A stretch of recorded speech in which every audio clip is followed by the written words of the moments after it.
Salut les gars, bienvenue dans cette nouvelle vidéo YouTube. Si tu es en horaire de bureau de 8h à 16h, je vais te présenter la diète qu'il te faut pour perdre du gras efficacement, sans problème. On va partir du principe que tu t'entraînes vers 17h, en gros 16h, 19h, après ta journée de boulot. Avant de commencer, va en description, il y a un tout petit questionnaire à remplir, il n'y a vraiment que 2 questions à répondre, ça prend 30 secondes. Et en échange, je t'enverrai une grande liste avec plein d'aliments qui contiennent très peu de calories que tu pourras utiliser pour faire tes collations, que tu pourras directement amener au travail. Je te remercie et on passe à la vidéo. Là, tu vois que sur le tableau, j'ai fait différentes cases pour chacun des repas. Donc là, je vais te expliquer comment structurer chacun de ces repas en question afin d'avoir une diète qui te permet de perdre du gras. C'est parti. Le premier repas de ta journée, le petit déjeuner. Donc là, on va prendre soin de ne pas envoyer de glucides en partant du principe, encore une fois, que tu as des horaires de bureau, que tu fais un travail donc assez sédentaire et que tu t'entraînes le soir. Protéines plus lipides le matin. Voire jeûne intermittent, c'est-à-dire sauter le petit déjeuner. Sauter le petit déjeuner, ça peut te permettre de réduire la fenêtre pendant laquelle tu vas avoir une prise alimentaire, le temps dans la journée pendant lequel tu vas pouvoir manger. Ce qui fait que ça peut être potentiellement plus facile pour avoir plus de calories plus loin dans la journée et tu auras plus de calories et des repas donc plus gros. Donc ça peut être le premier point. En plus de ça, sauter le petit déjeuner, ça peut aussi te permettre d'avoir des heures de sommeil en plus, mine de rien. S'il ne faut pas que tu te lèves pour préparer ce que tu vas manger, etc., bah, tu peux dormir un peu plus. Si tu dors plus, tu es plus performant à la salle. Et même dans la vie de tous les jours, tu es plus actif, tu es plus performant, plus productif au travail. Donc c'est toujours très très bien. Donc là, on va partir de la logique selon laquelle on va pas envoyer d'énergie inutile. Donc pas de glucides parce que bah, si tu fais pas d'effort le matin, si tu n'as pas d'effort physique à faire, je préfère que tu gardes tes glucides sur le reste de la journée et notamment autour de l'entraînement. Tu vois, le matin ça sert à rien, autant laisser la glycémie tranquille. Et surtout en fait, on veut pas envoyer des calories inutilement, tu vois. Ton total calorique c'est comme un budget avec de l'argent quoi. On ne veut pas dépenser de l'argent alors qu'on n'en a pas besoin, surtout si tu n'en as pas beaucoup. Tu vois, c'est exactement le même principe. On va pas envoyer des calories dans les glucides alors que tu n'en as pas besoin. T'inquiète pas, ton cerveau, avec des protéines et des lipides, il fonctionne très bien. Et même sans rien, hein, t'inquiète pas, tu vas pas mourir même si tu sautes le petit déjeuner. Par contre, si tu prends l'option du jeûne intermittent, c'est pense à bien t'hydrater, prends une bouteille d'eau avec toi, tu peux boire un café en milieu de matinée, mais surtout eau, hydratation plus plus. Sinon, protéines plus lipides, tu vas avoir des œufs, tu peux te faire du jambon grillé, tu peux te faire du bacon avec des œufs, tu peux te faire une omelette, tu peux te faire des œufs au plat, tu peux prendre des œufs avec un peu de fromage. Bref, il y a vraiment plein de possibilités. Tu peux même ajouter des feuilles de salade avec, mettre des épices et tout, te faire un petit thé à côté. Il y a vraiment plein de possibilités. Et voilà. Même si tu as faim, par exemple, en milieu de matinée, déjà le fait d'avoir des protéines et des lipides, ça va limiter les fringales en gardant ta glycémie assez basse et surtout avec les protéines en ayant une assez bonne satiété. Mais vraiment, si tu as très faim en milieu, fin de matinée, tu peux toujours consommer une pomme par exemple, c'est un bon fruit, assez peu calorique et ça va permettre de limiter la faim. Donc là, on arrive au repas du midi. Donc je t'ai mis pommes de terre, riz, pâtes, des légumes verts et une source de protéines maigres. Si jamais tu as pris l'option du jeûne intermittent, donc tu ne manges pas de petit déjeuner, ce que tu vas pouvoir faire, c'est ajouter une source de lipides. Donc par exemple, on revient toujours sur les œufs. J'adore cet aliment. Bref, il apporte plein de nutriments, mais c'est pas le sujet. Ça peut être un petit peu de fromage. Donc là, ça va pas être du fromage industriel. Attention, du fromage de bonne qualité pour quand même avoir des assez bons lipides.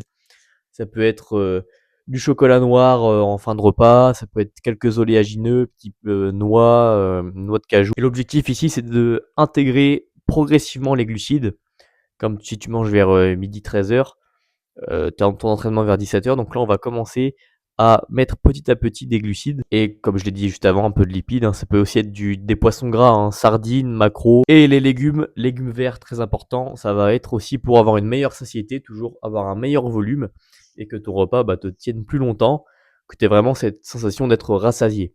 Toujours ici, tu peux ajouter des épices, ça va être très important. Pense à saler tes repas si jamais tu consommes pas beaucoup d'aliments transformés. Et là aussi, tu peux toujours varier entre pommes de terre, riz, pâtes. Je t'ai dit ça, mais il y a même autre chose, hein. Il y a même des pâtes complètes, du riz complet. Il y a de la patate douce. Il y a de la semoule. Enfin bref, il y a vraiment plein de choses. Mais attention quand même à garder des aliments que tu vas bien digérer. Les légumes verts, il y a haricots verts, brocolis, courgettes, poireaux. Enfin bref, je vais pas tous les lister. Protéines maigres, il y a du poisson, du poulet, de la dinde, même chose. Maintenant, ta collation. Ta collation, ça va être le repas juste avant ton entraînement. Donc l'objectif, c'est ton repas juste avant l'entraînement. Ça va être d'apporter des glucides assez rapides et également des protéines qui vont facilement être assimilées par le corps, par l'organisme pour soutenir ton entraînement. Tu vas amener de l'énergie avec des glucides et des acides aminés avec les protéines et ça va soutenir le travail musculaire pendant l'entraînement. Donc là, attention, il faut des trucs qui se digèrent vite et bien. Donc la crème de riz plus whey, c'est très bien. Tu peux faire le combo crème de riz avec de la whey. Tu peux prendre de la banane avec des fruits secs plus de la whey toujours. Tu peux prendre du fromage blanc avec des fruits, si ça se digère assez vite et si tu le digères bien. Il y a vraiment plein de possibilités, mais on voit surtout quelque chose que tu vas digérer assez facilement. Comme ça, tu arrives à la salle, tu marches un petit peu sur ton tapis, donc en plus de ça, ça te fait bouger, ça crée une dépense supplémentaire. Et en plus, ça te permet de digérer un peu pour être plus à l'aise pendant ta séance. Donc là, on veut glucides rapides plus protéines. Pour moi, la meilleure option, c'est probablement de faire crème de riz plus whey. Tu mélanges tout ça, tu vois, tu amènes ça avec toi. Tu manges dès que tu sors du boulot, après tu files à la salle, tu te changes, tu marches un peu histoire d'être plus à l'aise au niveau de la digestion, et après tu fais ton entraînement et c'est nickel. Même chose, si c'est des fruits, c'est très bien aussi, tu peux varier, t'as compris quoi. Dîner, tu rentres chez toi, t'as fait ta séance, pardon. Là c'est simple, il va te rester, bah en fait c'est le restant de tes calories sur la journée. Donc selon le nombre de calories qui va te rester, je te recommande de faire la règle du 80-20. 80% d'aliments sains, non transformés, et 20% d'aliments plaisir.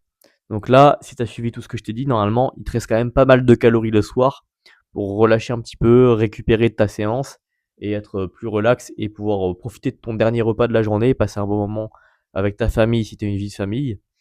Donc glucides plus protéines pour récupérer parce que tu viens de terminer ta séance. Et en plus de ça, tu vas probablement en avoir en grosse quantité s'il te reste beaucoup de calories. Et aussi des lipides de bonne qualité pour combler les apports en graisse qui te restent à avoir sur ta journée. Donc là, vraiment, le soir, l'objectif, c'est détente, récupération et une petite notion de plaisir avec les 20% d'aliments qui te font plaisir. Hein. S'il te reste des calories pour intégrer un carré de chocolat ou une petite glace ou que sais-je, ou des quelques sauces que tu aimes bien, bah vas-y, fais-le si ça rentre dans les calories. Donc là, tu comprends aussi l'importance de traquer ses calories, de compter tes calories, savoir ce que tu manges, de peser tes aliments, etc. C'est vraiment le truc qui va faire que tu vas pouvoir avoir un cadre, rester dans un cadre qui te permet de perdre du gras tout en te faisant plaisir avec ce que je viens de t'énoncer. Donc je te recommande vivement de suivre tes calories, suivre ce que tu manges. Tu peux installer des applications sur ton téléphone et voilà, tu vas peser ce que tu manges et bah, tu le rentres dans l'application, tu verras, hein, tu peux regarder des tutos pour savoir comment ça marche sur YouTube. Là, tu vas consommer le reste de tes calories, assez de glucides, assez de protéines et tu finalises tes besoins en lipides de bonne qualité toujours, en fonction de ce qui te reste. Un peu d'aliments plaisir et surtout détente, tranquille, récupération. Après, tu vas aller dormir, tu peux lire un peu pour déstresser. Mais voilà, détente, récupération lors du dîner. Maintenant, oublie pas le petit questionnaire en description de cette vidéo, ça prend vraiment 30 secondes à remplir, t'as que deux trucs à remplir, ça va très vite. Et surtout, en échange, tu vas recevoir une liste d'aliments qui va te permettre de construire tes collations avec des aliments qui consomment très peu de calories, c'est des trucs que tu vas pouvoir amener rapidement avec toi au travail. Tu remplis le petit questionnaire en description. Va me suivre sur Instagram, c'est vraiment là-dessus que tout se passe. Tu as du contenu tous les jours, des réels tous les jours et plusieurs fois par jour. Des stories aussi, tu suis vraiment mon activité. C'est aussi là-dessus que tu vas pouvoir voir ce que je fais en termes de coaching. Donc pour du coaching, tu m'envoies un DM sur Instagram, on voit ça. Abonne-toi à la chaîne YouTube et je te dis à très vite. Merci d'avoir regardé.